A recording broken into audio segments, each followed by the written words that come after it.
Maithili express की शानदार प्रस्तुति। हमर पियावा चलाबो है टोटगड़िया सखी ललका ब्लाउज पे लले सड़िया, सखी ललका ब्लाउज पे लले सड़िया। हमर सैया चलाबो है टेम्पू गड़िया, हमर पियावा चलाबो है टोटगड़िया। सखी ललका ब्लाउज पे लले सड़िया, सखी ललका ब्लाउज पे लले सड़िया।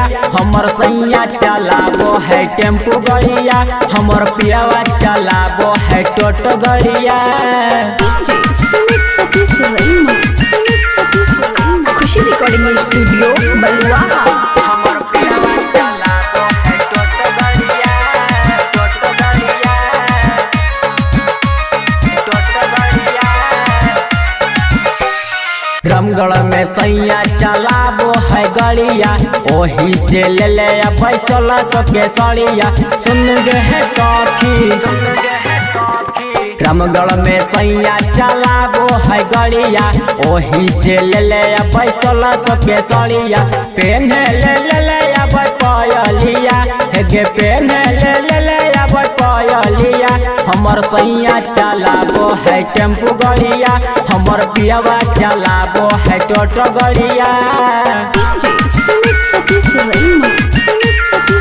मिक्स बाय अमन अक्के। हमर पियावा चलाबो है टोटो गड़िया, टोटो गड़िया,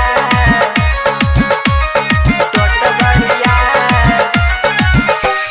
नाके में झुमका है, हाथे कंगनवा, लव लेटर लिख के लव करे सजनवा। सुन गे है सखी, सुन गे है सखी। नाके में झुमका है, हाथे कंगनवा, लव लेटर लिख के लव करे सजनवा। मिट्टू मुकेश अशोक श्याम जोरिया, गे मिट्टू मुकेश अशोक श्याम जोरिया।